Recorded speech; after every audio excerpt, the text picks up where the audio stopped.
Non, le titre de cette vidéo n'est pas faux.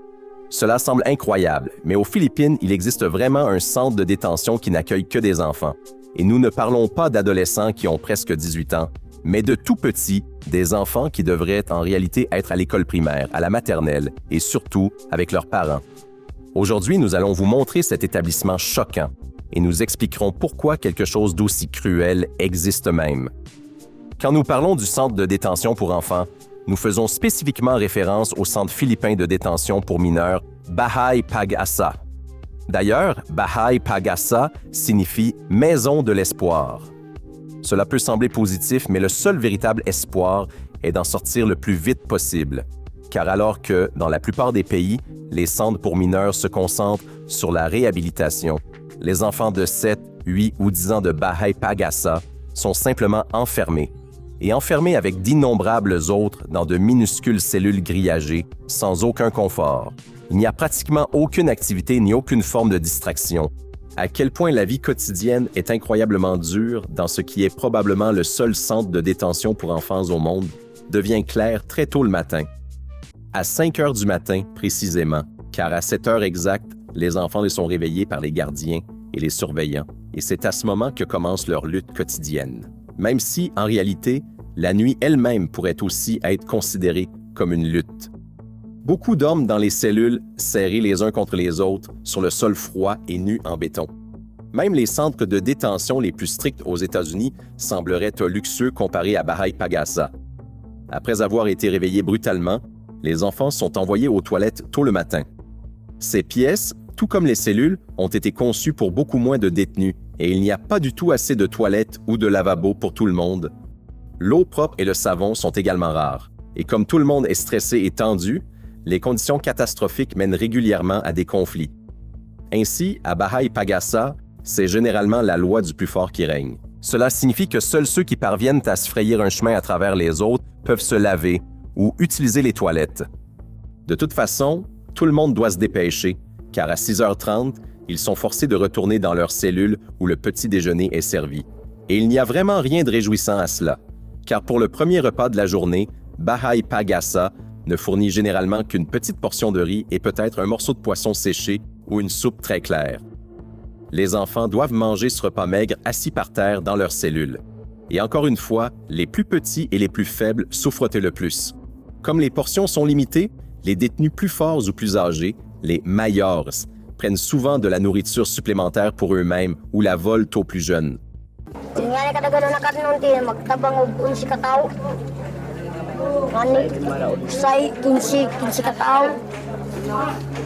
De 8 heures à environ 11 heures du matin, les directives officielles du gouvernement prévoient que les détenus reçoivent des cours scolaires. Cela pourrait sembler positif au premier abord, mais il y a un gros problème, ces cours n'ont tout simplement jamais lieu. Mais pourquoi? Le gouvernement philippin prévoit pourtant que Bahay Pag-asa détienne des enfants tout en les soutenant. Ils sont censés recevoir de bons repas, un accompagnement affectueux de la part des surveillants et une éducation adéquate. Le problème est que ce pays extrêmement pauvre ne peut tout simplement pas se permettre cette vision. Et les établissements manquent donc de presque tout. Il n'y a presque jamais de véritables éducateurs. Il n'y a pas d'enseignants et même pas assez de nourriture pour tout le monde. Et donc, les cours requis n'ont jamais lieu. À la place, les enfants passent toute la matinée livrés à eux-mêmes dans les cellules ou dans les cours surpeuplés. Il n'y a aucune activité utile. Et il n'est donc pas surprenant que ce temps libre soit entièrement dominé par les hiérarchies internes. Les enfants plus jeunes ou nouvellement arrivés doivent généralement faire des services pour les plus âgés le matin, comme laver leurs vêtements, les masser ou faire leurs courses. Toute personne qui refuse est harcelée, blessée physiquement ou pire encore, comme s'en souvient Jerry, un ancien détenu qui a été enfermé à Bahay Pag-asa à seulement 11 ans simplement parce qu'il avait enfreint un couvre-feu. Yung binugbog po nila ako na pagkatapos po yung hindi ko po makalimutan nung may nangyaring sexual abuse po. La peur des détenus plus âgés façonne toute la matinée des enfants. Ils ne peuvent pas compter sur l'aide du personnel.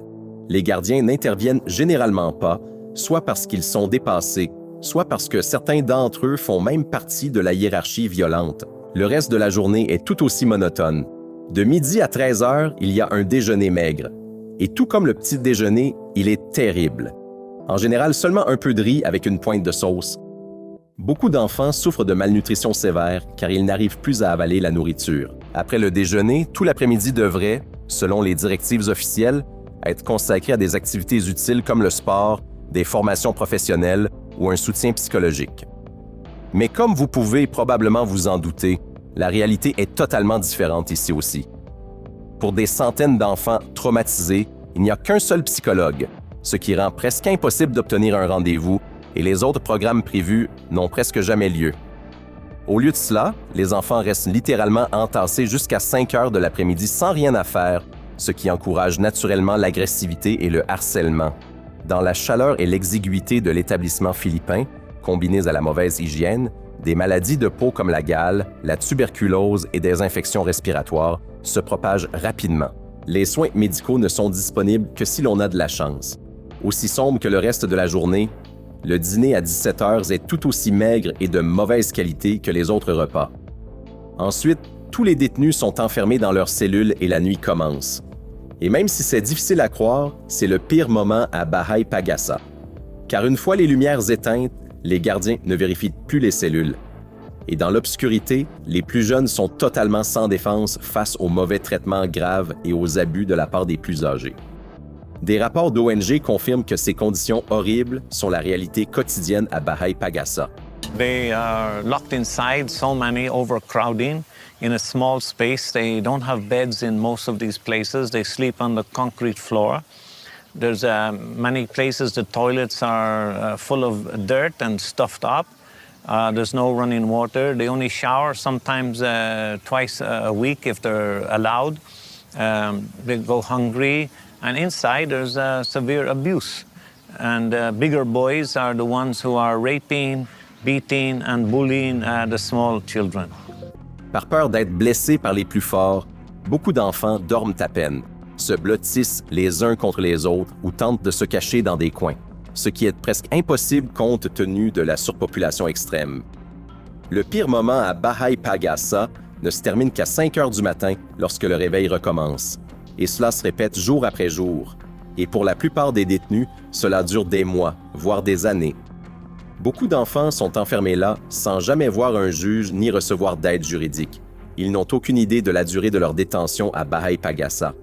Vous êtes probablement en train de vous demander comment cela est possible et quel délit des enfants de 8, 9 ou 10 ans pourraient bien avoir commis pour mériter un tel sort, ce qui nous amène au « pourquoi » et peut-être à la vérité la plus choquante concernant les centres de détention philippins pour enfants. Car en réalité, beaucoup de ces enfants sont innocents. Ils n'ont pas commis d'infractions graves justifiant une incarcération, surtout à un âge aussi jeune. Beaucoup d'entre eux sont enfermés uniquement pour des délits mineurs. Ils ont été accusés d'avoir volé de la nourriture ou d'avoir enfreint un couvre-feu nocturne. Comme ce petit garçon, par exemple.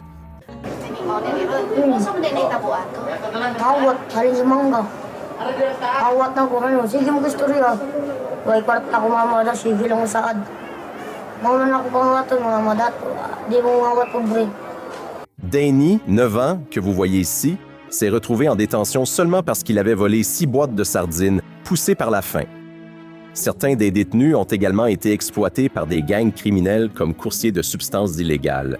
Comme il est plus simple pour la justice d'arrêter les enfants plutôt que d'attraper les véritables responsables, ce sont les enfants qui purgent les peines, tandis que les réseaux criminels organisés continuent d'opérer sans conséquence.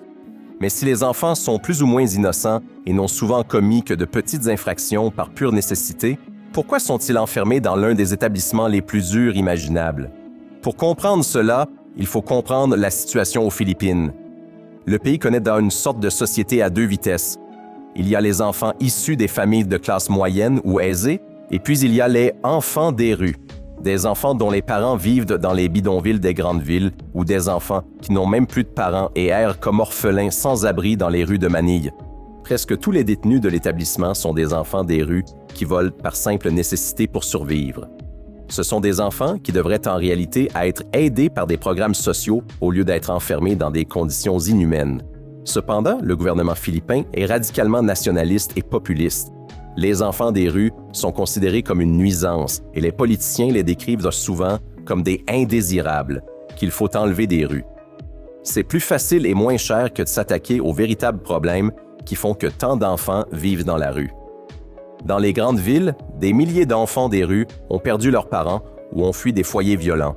Il n'y a aucun filet de sécurité sociale ni soutien de l'État pour eux, donc ils n'ont d'autre choix que de vivre dans la rue, se débrouiller seuls et finir inévitablement par être impliqués dans de petits délits. Pour donner au public l'impression qu'ils luttent contre la criminalité, le gouvernement ordonne fréquemment des descentes pour nettoyer l'espace urbain. Lors de ces opérations de nettoyage, les agents patrouillent dans les rues et tractent les enfants des rues. Les enfants tentent souvent de se cacher sous des ponts ou dans d'autres endroits difficiles d'accès. Comme ce groupe d'enfants que vous voyez maintenant. Chaque jour, ils risquent des escalades dangereuses juste pour trouver un endroit vaguement sûr où dormir hors de portée de la police. Les arrestations sont souvent complètement arbitraires, et pas seulement pour des choses comme le vol de nourriture, mais aussi pour des délits tels que mendier ou traîner dans la rue. Simplement être dehors la nuit suffit déjà à être arrêté pour violation du couvre-feu. Après leur arrestation, les enfants sont simplement entassés dans des camions et emmenés directement à Bahay Pagasa. Au final, le gouvernement ne se soucie que de présenter une image de ville propre. La politique philippine n'a aucun intérêt à comprendre pourquoi tant d'enfants doivent mener une vie aussi dure dans les rues, ni comment combattre les causes profondes de leur pauvreté. Tant que les enfants sont enfermés en masse, les électeurs ont l'impression que le gouvernement prend des mesures fermes contre la criminalité, et c'est tout ce qui importe aux politiciens.